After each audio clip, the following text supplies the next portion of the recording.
Welcome back नाज़रीन। बात कर लेते हैं पीएसपी के हवाले से। बारहा हम प्रोग्राम्स करते हैं, पीएसपी की जानिब से मुख्तलिफ स्टेटमेंट सामने आ रहे हैं।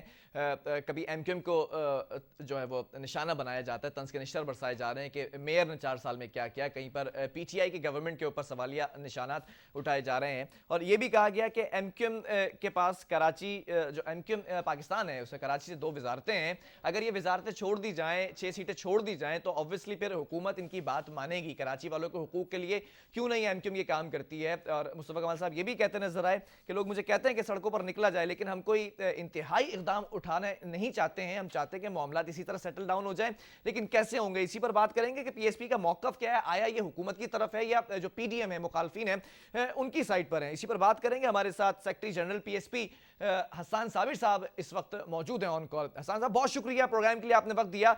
जानना ये चाहूंगा, इस वक्त मैं देख रहा हूं कि पीएसपी के रोजाना स्टेटमेंट सामने आ रहे हैं, क्या कहेंगे इस वक्त जो हुकूमत है, ऑब्वियसली वो आप लोगों की नजर में ये स्टेटमेंट सामने आया कि नाअहल है, लेकिन कराची के लिए फिर किस तरह से मामला सेटल डाउन होंगे। कराची का मास्टर प्लान देख लिया जाए, 1100 करोड़ पैकेज देख लिया जाए, वो ग्राउंड रियलिटीज कुछ और बता रही हैं। बहुत शुक्रिया बिलाल भाई।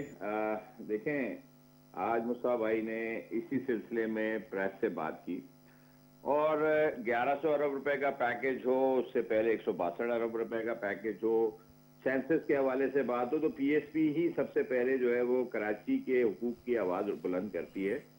सेंसस एक इतना सेंसिटिव इशू है। आज जो बात मुस्तफा भाई ने की है वो सबसे पहले बात ही मर्दमशुमारी के लिए की गई थी। देखें, कल ये बात जब आई सामने कि काबीना ने इस चीज का अप्रूवल दिया है कि सेंसस को एज इट इज जो है वो अप्रूव कर दिया जाए और सीसीआई की मीटिंग में उसको एजेंडे में शामिल कर दिया गया, तो कितनी अचंभे की बात है कि जब 2018 का इलेक्शन था तो पीटीआई, पीपल्स पार्टी, एमक्यूएम, ये तमाम वो जमातें जो इस वक्त इख्तदार में है, पीपल्स पार्टी सूबाई हुकूमत के इख्तदार में, पीटीआई और एमक्यूएम पावर शेयरिंग कर रहे हैं मरकज में, और ये इलेक्शन में लोगों को कराची में बिलखुसूस ये बात करते रहे कि ये मिसिंग पर्सन हैं, 70 लाख लोग कम गिने गए हैं, उनकी तलाश जारी की जाएगी, सेंसस के ऊपर बात की जाएगी। लेकिन ये जो 2 साल से ज्यादा का अरसा गुजर गया, इसके अंदर ये रिजल्ट अब सामने आने जा रहा है कि वही 160 लाख, 1 करोड़ 60 लाख जो नफूस गलत बोगस सेंसस के जरिए गिने गए थे, वही गिने जाएंगे, उन्हीं को अप्रूव कर दिया जाएगा। अरे भाई, हम तो अच्छा हसन साहब जानना ये चाहूंगा, जिनको लोग कम से कम जानना ये चाहूंगा कि पीएसपी किस तरफ है। ऑब्वियसली मौकफ ये है पीएसपी का कि हुकूमत फेल हो चुकी है, इमरान खान साहब की हुकूमत कुछ डिलीवर नहीं कर रही है, फिर एमक्यूएम के ऊपर भी तंज के निशान बरसाए जा रहे हैं। क्या पीडीएम वाला जो एजेंडा है, जो नैरेटिव है, वही पीएसपी का नैरेटिव है? नहीं, देखें, पीडीएम तो एक मखसूस एजेंडे के तहत काम कर रहा है और नहीं, तो वो भी तो यही कह रहे हैं कि हुकूमत फेल हो चुकी है। जी नहीं, वो भी तो यही कह रहे हैं ना कि हुकूमत नाकाम हो गई है। आप भी यही कह रहे हैं। देखें, उनकी नाकामी की वजूहात कुछ और हैं जो वो बयान कर रहे हैं। हम नाकामी की वजूहात दूसरी, आपको हम हकायक पर अपनी बात कर रहे हैं। वो करप्शन के हिसाब से बात कर रहे हैं, हम करप्शन के हवाले से बात नहीं कर रहे। हम कराची के इन मामलात, खास तौर पर इस शहर के साथ होने वाली ज्यादतियों पर बात कर रहे हैं। हम पीडीएम और एमक्यूएम और जो गवर्नमेंट है उसके लड़ाई झगड़े और उसके आपस के फसादात की बात नहीं कर रहे। हुकूमत अपनी बचाने की तहरीक चलाती है, पीडीएम हुकूमत गिराने की तहरीक चलाती है। ये अपने अपने मौके पे एक दूसरे को खुद ही मजबूत कर रहे हैं। मैं ये समझ लूं कि आप सिर्फ एमक्यूएम की करप्शन दिखा रहे हैं, आप सिर्फ एमक्यूएम की करप्शन की बात कर रहे हैं या फिर एमक्यूएम के खिलाफ बात कर रहे हैं, मैं ये समझ लूं। देखें, यहाँ एक मॉरल करप्शन की सबसे पहली बात है। एमक्यूएम ने 70 लाख मिसिंग पर्सन के बैनर इलेक्शन कैंपेन में इस्तेमाल किए 2018 में और कहा कि 70 लाख कराची के शहरी लापता हो गए जिसको तलाश करके लाया जाएगा। मुझे सिर्फ इतना से सवाल का जवाब ये दे दें कि क्या ये हुकूमत में होते हुए, जिनके 2 मिनिस्टर्स मौजूद हैं, जो वफाकी कैबिनेट के अंदर तो एमक्यूएम ने ये बात उठाई थी। सॉरी, कैबिनेट के अंदर एमक्यूएम ने ये बात उठाई थी। देखिए, उन्होंने उठाई, उसके बाद इख्तिलाफी नोट लिख देने से क्या ये मामला हल हो गया? क्या नहीं तो और क्या करें? मुस्तफा कमाल साहब भी कह रहे हैं कि हमसे लोग कह रहे हैं कि कब तक एहतजाज करोगे, कब तक जो है वो सड़कों पर निकला जाएगा। एमक्यूएम क्या करे ना, एमक्यूएम वाली बात क्यों नहीं करी? एहतजाज के लिए तो उनके पास बहुत जबरदस्त एक मौका है कि वो हुकूमत से अलहदगी इख्तियार कर लें। वो हुकूमत से अलहदगी क्यों नहीं इख्तियार करना चाहते? क्या कौन सी वजूहत है जाके अवाम में सड़कों पर निकली है, एहतजाज भी किया। एमक्यूएम सड़कों पर निकली, एहतजाज भी किया, रैलीज भी निकाली हैं। सर वो उन रैली से, वो हमारी रैली से उनको कंपेयर ना कीजिएगा, आपसे बड़ी मोदबाना गुजारिश है। मैं सिर्फ ये कह रहा हूँ कि अपने हलकों में जाके पीएसपी क्या कर रही है, मरदमशुमारी के ऊपर क्या कर रही है? की उन्होंने बैनर्स लगाए थे, वो 70 लाख जब मिसिंग पर्सन नहीं मिल रहे हैं उनको, इस शहर के लोग शहरी नहीं गिन पा रहे, हुकूमत से क्यों नहीं दस्तबरदार हो जाते, क्यों नहीं अपने मिनिस्टर्स को विड्रॉ कर लेते? 2 मिनिस्ट्री है ना इनके पास, क्यों नहीं मिनिस्ट्रियां विड्रॉ कर लेते? क्यों नहीं अपने अपने हुकूमत से अलहदगी का ऐलान कर लेते? क्यों नहीं? क्या तलाफी नोट लिख देने से ये शहर के मसले हल हो जाएंगे? तहफुजात थे, एमक्यूएम को तहफुजात रहे हैं, पिछले 1.5 साल से तहफुजात थे, वो तहफुजात दूर करने के लिए भी तो मुलाकात हुई थी अभी कि भाई रात को जो है वो चौकीदार सीटी बजाता रहे और बोले भाई जागते रहना और मेरे आसरे पे ना रहना, तो अब वो ये ऐलान कर दे पूरे शहर के अंदर आके कि भाई अपने हुकूक खुद ही। अच्छा, क्या आप नहीं समझते कि जो इतना बड़ा पैकेज दिया है 1100 अरब रुपए का पैकेज, वो एमक्यूएम की वजह से मिला है, प्रेशराइज करने की वजह से? सुभान अल्लाह, ये अगर पैकेज मिल जाए ना जी, तो हम शहर, पूरे शहर के अंदर जो ना हम रैलीज निकाल देंगे और हम शुक्रिया अदा करेंगे प्राइम मिनिस्टर साहब का भी, क्या आपने हमारे शहर की तरफ देखा? ये तो ऑन रिकॉर्ड है ना, ये 1100 अरब रुपए का पैकेज बाकायदा डिफाइन किया गया है कि किस किस सेक्टर में लगेंगे पैसे। 21 सीटों में से 14 एमएनए हैं इनके पास कराची से। क्या वो 14 एमएनए कराची का दर्द नहीं रखते? क्या वो 14 एमएनए उनको एहसास नहीं है कि इस शहर के अंदर किस कदर इस वक्त जो है वो परेशानी है, वो किस कदर जो है वो इस शहर के अंदर खौफ में मुब्तला हो गया? क्या उनको पता नहीं है कि ये जो लावा शहर के अंदर पकड़ा है, क्या वो जाके प्राइम मिनिस्टर को नहीं बताते कि जिन हलकों से उन्होंने वोट लिया है या जिन हलकों से उनको कामयाबी मिली है या जिन हलकों के अंदर वो अपने काम के लिए अगर कभी नजर आ जाए, अव्वल तो वो नजर नहीं आते, तो क्या उनको पता नहीं है कि उन अच्छा, हसन साबिर साहब, मैं ये समझ रहा हूं कि जो आपने इस वक्त नैरेटिव बताया है, जो लोग देख रहे हैं और सुन रहे हैं, कि हुकूमत मुखालिफ नैरेटिव है ना, क्योंकि हुकूमत फेल हो चुकी है, चीज हो चुकी है, लेकिन समझ ही नहीं आ रहा कि इस वक्त पीएसपी खड़ी किस तरफ है। आया अपोजिशन के साथ है या फिर हुकूमत के अगेंस्ट, किस तरह से खड़ी है? क्योंकि दोनों का नैरेटिव एक ही है ना सर। देखें डिफरेंस क्या है? बिलाल भाई कि पीडीएम का मौक़िफ़ अलग है हुकूमत खत्म करने। सर वो भी यही कह रहे हैं कि हुकूमत फेल हो चुकी है, नाअहल है। वो अपनी अहलियत वो कहते हैं कि वो अपनी करप्शन को छुपाने के लिए। देखें, मुझे इस चीज से गर्ज नहीं है कि करप्शन कौन कर रहा है, मुझे इस चीज से गर्ज है कि उन करप्शन करने वालों को सजा क्यों नहीं मिल रही है। इस मुल्क के अंदर अगर करप्ट माफिया के खिलाफ क्रैकडाउन हो रहा है तो उनको अदालतों के अंदर होना चाहिए। प्राइम मिनिस्टर क्यों हर रोज एक प्रेस कॉन्फ्रेंस उनकी तरफ से आती है कि जिसमें कहा जाता है कि एनआरओ मैं नहीं दूंगा? अरे भाई नहीं दें आप, अगर आपसे वो मांग रहे हैं, नहीं मांग रहे, हमारे क्वेश्चन ही नहीं है। लेकिन बात यह है कि कोई पॉलिसी तो दे दीजिए इस मुल्क को चलाने के लिए। आपने कोई पॉलिसी तो आज तक अनाउंस नहीं की। मुझे ये बताएं कि दुनिया का कोई मुल्क क्या ओवरसीज सिटीजन के जरिए चलाया जाता है, या इकोनॉमी रन होती है किसी बिजनेस के जरिए, या उनका जो है वो रेवेन्यू जनरेट होता है जब वो एक्सपोर्ट करते हैं? तमाम चीजों के अंदर जिम्मेदार कौन है? यहाँ कोई इंडस्ट्रीज लग गई हैं, क्या यहाँ पर कोई फॉरेन इन्वेस्टमेंट आ गई है? अगर आप दुनिया भर में खड़े होकर एक ही बात करेंगे कि इस मुल्क में सारे चोर बैठे हुए हैं, तो कोई दुनिया का कोई भी बिजनेसमैन पाकिस्तान में अगर क्यों इन्वेस्टमेंट करेगा?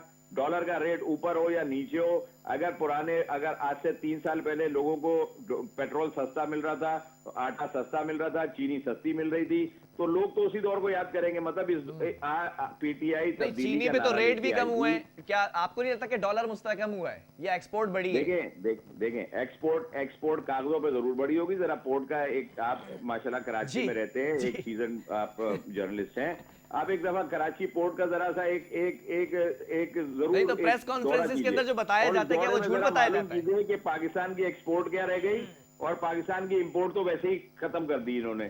ठीक हो गया। अच्छा, इन तमाम मसाइल के लिए मालूम तो कर लें पेपर्स के ऊपर कि क्या एक्सपोर्ट हो रहा है पाकिस्तान से, इंपोर्ट होकर हो रहा है तो अफगान ट्रेड का माल चले ये तमाम चीजें ठीक है ना। मैं थोड़ा सा कंक्लूजन की तरफ आना चाह रहा हूं, कंक्लूड करूंगा कि इन तमाम मसाइल के लिए पीएसपी के पास क्या हल है, क्या होना चाहिए? पीएसपी के पास हल ये है कि इन तमाम ऐसे अनासिर को जो इस मुल्क से इस मुल्क की जो माफिया है उनसे अगर निमट नहीं सकते ना, तो वो अपने इस्तीफे दे दें। वो हुकूमत, वो चाहे हुकूमत में बैठे हैं या अपोजिशन में बैठे हैं, घरों को चले जाए, एक फ्रेश इंतखाबात का ऐलान किया जाए। ये तो चाहे वो हुकूमत हो, मैं तो अपोजिशन की बात भी करूंगा। अपोजिशन भी फेल है अपना किरदार अदा करने के लिए। अपोजिशन सिर्फ सड़कों पर अगर एहतजाज कर रही है, पार्लियामेंट में जाकर रिकॉर्ड नहीं करा रही, कोई बिल पास नहीं करा रही, इनके ना जाने की आड़ में अगर हुकूमत कोई ऐसा काम कर रही है जाके कि वो कानून साजी करने की बजाय ऑर्डिनेंस के जरिए कोई कोई SRO या इस तरह के इम्प्लीमेंटेशन करा रही है, तो ये अपोजिशन की जिम्मेदारी के वो भी नाअहल है। यहाँ सिर्फ नहीं हुकूमत तो नहीं, ऑपोजिशन का opposition भी नैरेटिव ही नाअहल है यही है, पाकिस्तान में। ऑपोजिशन तो खुद कह रही है कि इस्तीफे देंगे और तो हुकूमत देते क्यों नाअहल नहीं है। है? मतलब आपका ये भी कौन सी नैरेटिव तरक्की यही है। बत्ती के पीछे लगा दिया कि जाके जो है वो दिसंबर के एंड में उसका अनाउंसमेंट होगा, जनवरी में रिलीज। किस बात, अगर आपको एंड रिजल्ट इस्तीफों की सूरत में नजर आ रहा है तो भाई जल्दी जाए, मुतामिल नहीं हो सकता पाकिस्तान का शहरी है मजीद किसी एडवेंचरिज्म के, मजीद किसी आपके आपकी आपकी हुकूमत बचाओ और हुकूमत गिराओ मुहिम के। नहीं हो सकता। अवाम को अब मजीद बेवकूफ नहीं बना जा सकता। ये सोशल मीडिया का, इलेक्ट्रॉनिक मीडिया का दौर है। जो बात अब ये बंद कमरों में करते हैं वो भी मीडिया के जरिए लोगों तक पहुंच जाती है। अच्छा, आप ये समझते हैं कि कराची की जो बिगड़ती हुई सूरत हाल है या इस वक्त जो करंट सिनेरियो है, इसका जिम्मेदार कौन है? एमक्यूएम है, मेयर के 4 साल हैं, या फिर ये जो पीटीआई की 2.5 साल हुकूमत है? इसमें पीपल्स पार्टी को बिल्कुल आप इसमें से माइनस नहीं कर सकते। मैं इसमें नाम सबसे ही बड़ा लेने वाला था किरदार कि पीपल्स पार्टी का सारा उसके किरदार है साथ 12 पावर सालों का। शेयरिंग, उसके साथ पावर शेयरिंग एमक्यूएम का, इन दोनों ने मिलकर शहर का सत्यानाश बिल्कुल खत्म करके रख दिया। मॉरली भी खत्म कर दिया, करप्शन वाइज भी खत्म कर दिया, इंफ्रास्ट्रक्चर खत्म कर दिया। जो जो इस शहर के साथ नाइंसाफियां पिछले 12 साल में हुई है, स्पेशली 12 सालों में हुई, वो कभी भी नहीं हुई थी। 12 साल से पीपल्स पार्टी इख्तिदार में है सूबे के अंदर। आप मुझे बता दीजिए कि इस शहर की पॉलिसी क्या डिजाइन की गई? इंफ्रास्ट्रक्चर को ही बर्बाद कर दिया गया। इंफ्रास्ट्रक्चर मेंटेनेंस मांगता था, आपने तो उस मेंटेनेंस को भी नहीं गवारा किया कि हो जाए। आप एक लोकल गवर्नमेंट सिस्टम नहीं दे सके। उस लोकल गवर्नमेंट सिस्टम के तहत ये देखिए, कराची एक मेट्रोपॉलिटन, एक ही शहर है कराची पाकिस्तान के अंदर जो मेट्रोपॉलिटन सिटी है, जिसके अंदर एक शहर के अंदर 60 डिस्ट्रिक्ट बना दिए। मतलब कैन यू इमेजिन कि एक शहर के अंदर 60 डिस्ट्रिक्ट है? यहाँ तो लाहौर की आबादी 1 करोड़ 26 लाख है, सिंगल डिस्ट्रिक्ट के ऊपर काम हो रहा है। कराची की आबादी इस सेंसस के हिसाब से 1 करोड़ 60 लाख है। उस 1 करोड़ 60 लाख की आबादी के ऊपर 60 डिस्ट्रिक्ट, मतलब अच्छा, आप ये नहीं समझते कि मेयर का जो 4 साल दौर था? एक सेकंड दे दीजिए। उस 60 डिस्ट्रिक्ट के 60 डिस्ट्रिक्ट चेयरमैन का मतलब है 7 मेयर। वो 7 मेयर, पिछले टेन्योर में भी 6 मेयर वो काम कर रहे थे, 7वां मेयर जो है वो केएमसी का था। तो 7 मेयर में हो सकता था काम। Karachi development authority, Karachi metropolitan corporation, Sindh building control authority, ये सब लोकल गवर्नमेंट के अंडर में आने चाहिए थे। इन तमाम की तमाम चीजों को इसका मतलब मैं ये समझ लूं, अपने अंडर कर लिया। इसका मतलब मैं ये समझ लूं, जो मेयर 4 साल तक कहते रहे कि मैं बेइख्तियार हूं, मेरे पास डिपार्टमेंट्स नहीं है जो होने चाहिए थे, वही आपका मौकफ है? तो फिर मेयर के ऊपर कैसे क्रेडिबिलिटी उनकी चैलेंज की जा सकती है? ये बात तो मुस्तफा कमाल भाई ने 2017 में जब कराची प्रेस क्लब के बाहर उन्होंने धरना दिया था, उस एजेंडे में लिखा था। उस एजेंडे में ये बात थी कि मेयर को पावर मिलनी चाहिए। लेकिन जो स्पेसिफिक, अगर आप इस वक्त इस मेयर की, जो गुज़िश्ता मेयर था उसकी बात करेंगे, तो वो तो नाअहल और करप्ट मेयर था, जिसके पास इख्तियार जितना, ऐसा तो नहीं है कि इख्तियार बिल्कुल ही नहीं था। जो इख्तियार मौजूद था उसका इस्तेमाल कहाँ किया? क्या वो जो पावर, अगर जीरो पावर थी, एक भी कोई काम करने का इख्तियार नहीं था, तो क्यों नहीं रिजाइन कर दिया? क्यों जो है वो बैठे रहे, इख्तियार के मजे लेते रहे? वो क्या वजूहत थी वो बताए। देखिए, मैं एक आखिरी करप्ट माफिया है। करप्ट माफिया ने ही सब बिल्कुल बेड़ागर्क कर दिया। मैं एक आखिरी सवाल भी आपसे करना चाहूंगा। मतलब इस वक्त पीएसपी चाहती क्या है कि तमाम जो जमातें हैं, खासतौर पर इत्तेहादी जमातें, वो खुद इस्तीफे दे दें? देखिए, बिल्कुल, हमारी ये डिमांड है कि अगर वो एक बात कर रहे हैं, हर जलसे में कर रहे हैं कि हम रिजाइन कर दें, क्यों डिले कर रहे हैं? क्यों अवाम को जो है उन्होंने बेवकूफ क्यों समझ लिया? बना नहीं रहे। मैं अब ये लफ्ज इस्तेमाल कभी नहीं करूंगा कि बेवकूफ बना रहे। बेवकूफ समझ रहे, बेवकूफ नहीं है अवाम समझदार हो गई है। अवाम के पास नॉलेज है, अवाम अपना फैसला करना जानते हैं। शहर के लोग बिल्कुल अपना फैसला करने के लिए तैयार है और पीएसपी के साथ शाना बशाना खड़े होने के लिए तैयार है। अगर इन्होंने अपने रविश को तब्दील नहीं किया, तो जैसा कि मुस्तफा कमाल भाई ने आज सुबह फरमाया है कि फिर हम अपना लाया अमल तय कर लिया है हमने, उसका अनाउंसमेंट करेंगे। अगर सीसीआई की मीटिंग के अंदर इन्होंने इस सेंसस को, बिलखुसूस कराची के सेंसस को जो डिक्लेयर किया है, जो बिल्कुल बोगस सेंसस है, अगर उसको एक्सेप्ट किया और ये तमाम जमातें उस पर खामोश रही, तो पीएसपी कभी खामोश नहीं रहेगी और पीएसपी फिर वो अपना एहतजाज और जो भी राय अमल आइंदा का है उसके तहत काम करेगी। चलें, बहुत शुक्रिया हसन साबिर साहब, सेक्रेटरी जनरल पीएसपी हमारे साथ मौजूद थे। एमक्यूएम के ऊपर तंज के निशान बरसाए गए। हुकूमत के साथ जो इत्तेहादी, उनको कहा गया कि इस्तीफे दे दें, वरना फिर आगे का लाए अमल तैयार कर लिया गया है पीएसपी की जानिब से। फिर आगे बताया जाएगा कि कैसे तमाम चीज़ों को टेकअप किया जाएगा। वक्फा लेंगे, इसके बाद एक और अहम कार्रवाई हुई है कस्टम की जानिब से, उस पर भी बात करेंगे।